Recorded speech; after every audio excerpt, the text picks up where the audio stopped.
welcome back to our channel. This is Grace and this is Zoe. We're coming to you from 15 weeks. So proud. We actually just celebrated Zoe's 100th birthday. 100th day a couple days ago, which inspired me to reflect on her life so far. And that brings us back to January of 2019 when we finally conceived. Finding out we were pregnant was very emotional for us because conceiving wasn't easy. And thus began monthly checkups involving lots of ultrasound photos, lubes on a stick. This doesn't hurt much. It just leaves you wet down there, FYI. And announcing the good news to loved ones. I knew it! Oh my god! Are you serious? Wait, you're pregnant? Oh my god! Are having a baby. Having a baby. Yeah. You're gonna be a great grandpa. Aha! In April, we got to find out the gender of this baby.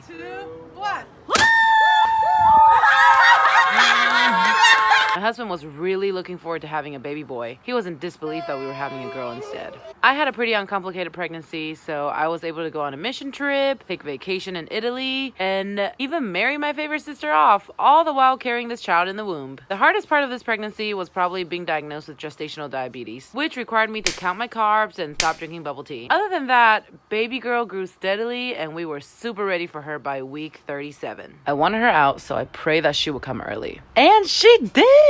But I don't have footage of anything after week 38 because, well, I was naked for most of it. Anyways, she did come early on week 38, just not before I went to the hospital on my own and got sent home because I was only 2 centimeters dilated at the time. The next day, I was experiencing some pretty painful but steady contractions, which got me dilated to 4 centimeters. So my OB sent me back to the hospital. Everything after that is kind of a blur, but I do remember eating my last supper, which was Chipotle, and you want to make sure you eat because they will keep you MPO at a certain point, especially if you're getting epidural. And then the doctor came in to break my water with a chopstick.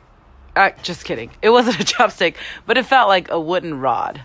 But it didn't hurt because there's no nerve endings involved in breaking your water. I was whimpering and squirming in pain about every 3 minutes, and that's when I knew I needed the epidural. Go hug and kiss your moms because I vividly remember how painful that time period was. However, the epidural was actually very quick and painless, unlike what a lot of other people told me. What was scarier was actually getting the catheter once you get your epidural because you will lose feeling down there and you need to keep your pee somewhere. After the epidural, I passed the heck out, which is great. And then around 3 a.m. in the morning, I heard the nurse call the doctor to tell her that I was at 10 centimeters. So my hospital team came in and started setting the room up, and one of the nurses asked my husband to help prop my legs open for her. He agreed, but is a decision that he still regrets till this day because he saw a lot of things that he did not want to see, ever. It's fine. I got to see the birth of my child. And then the doctor finally came in. She came in and then taught me this breathing/pushing technique. It goes like she counts 10 seconds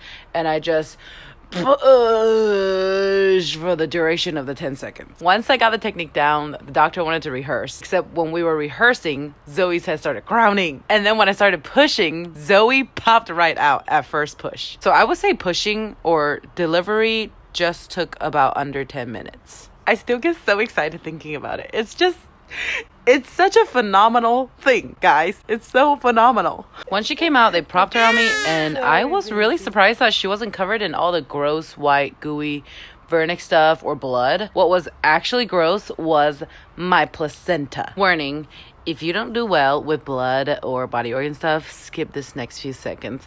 But here is my placenta. Look at it. Look at it.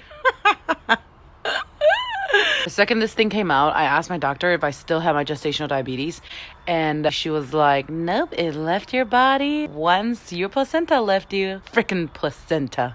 So yeah, our wonderful little Zoe came into this world on October 2nd, 2019, weighing 7 pounds and 9 ounces and stretching 21.5 inches.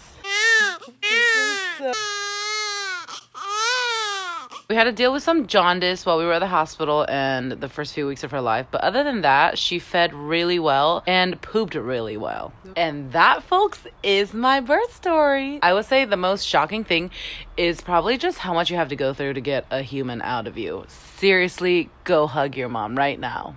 But praise God from whom blessings flow, because Zoe is alive and well and growing at the 95th percentile. Anyways, I think birth stories are super interesting because no two are the same. So please feel free to share your birth story in the comments down below. I hope you're having a fabulous day. Thank you so much for watching this video, and we will see you next time. Bye. Ooh. Go tell your father. Lucas. Oh, I think she pooped. Ugh. Your turn. No. Look up. No. Since she...